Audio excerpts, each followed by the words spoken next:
खरडा रविदादांवरील कार्यकर्त्यांचे प्रेम, आपुलकी, माणुसकी आणि विश्वास यांचा संगम। नेहमी जनतेच्या अडचणींना धावून जाणारे, गरजूंना मदतीचा हात देणारे आणि समाजासाठी झटणारे नाव म्हणजे माजी सभापती माननीय रविदादा सुरवसे। जनतेच्या मनात आपुलकी, माणुसकी आणि विश्वासाचं नातं निर्माण करणाऱ्या या कार्यकर्त्यांबद्दलचं प्रेम आज पुन्हा एकदा प्रकर्षानं दिसून आलं आहे। काही दिवसांपूर्वी रविदादा हे दीर्घ आजारानं त्रस्त होते। त्यांच्या प्रकृतीत सुधारणा व्हावी म्हणून अनेक कार्यकर्त्यांनी देवाकडे मनोभावे प्रार्थना केली। त्यापैकी खरडा येथील गणेश धोकटे यांनी येरमाळा येथील एडा आई देवीला नवस केला होता। रविदादा लवकर बरे व्हावे, मी गुडघ्यावर चालत देवीच्या पायऱ्या पार करून नवस फेडेन। रविदादांच्या प्रकृतीत सुधारणा झाल्यानंतर आज गणेश धोकटे यांनी आपला नवस पूर्ण केला।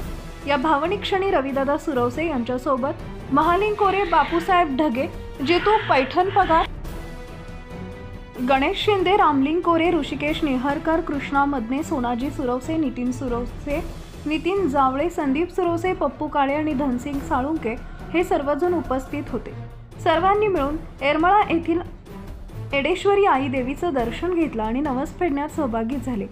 ही घटना केवळ श्रद्धेची नाही तर कार्यकर्त्यांच्या मनातील रविदादांवरील अपार प्रेम, निष्ठा आणि विश्वासाचं प्रतीक आहे। समाजकारणात मनापासून प्रामाणिकपणे कार्य करणाऱ्या व्यक्तीच्या पाठीशी जनता नेहमीच उभी असते, हे आज पुन्हा एकदा सिद्ध झालंय। या प्रसंगी कार्यकर्त्यांनी एकमतानं सांगितलंय की कार्यकर्त्यांच्या मनातील माणुसकी, आपुलकी आणि विश्वास हाच रविदादांचा सर्वात मोठा बळ आहे। जनतेशी असलेलं हे नातेच रविदादांना खऱ्या अर्थानं लोकांचे आपले दादा बनवते। सम्राट न्यूजसाठी धनसिंग साळुंकेसह कॅमेरामन जितू पगारे, खरडा।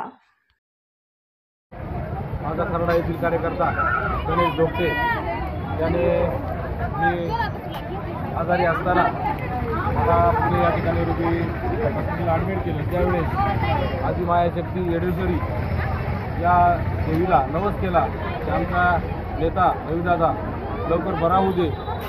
दादा बरा झाल्याच्यानंतर मी येडेश्वरीच्या पायऱ्यावर गुडघ्याने पायऱ्या चढून वरती मंदिरात दर्शनाला येईल त्याने जो नवस केला होता त्या नवसाला येडेश्वरी पावली आणि मी लवकरच आजारातून बरा झालो। प्रत्येक लोकांना किंवा सर्वांना वाटत होतं की आजारातून बरा होतो की नाही, परंतु येडेश्वरीच्या कृपेने मी लवकरच बरा झालो आणि आज तो नवस फेडण्यासाठी गणेश धोकटे आणि आमचे सर्व कार्यकर्ते आज येडेश्वरी या ठिकाणी आलो।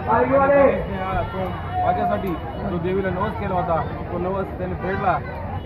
गणेशसारखे असंख्य कार्यकर्ते आज खरडा परिसरात माझ्यासाठी आहेत, माझ्यासाठी सर्व झटतात। त्या सर्व कार्यकर्त्यांचा मी सदैव ऋणी राहील।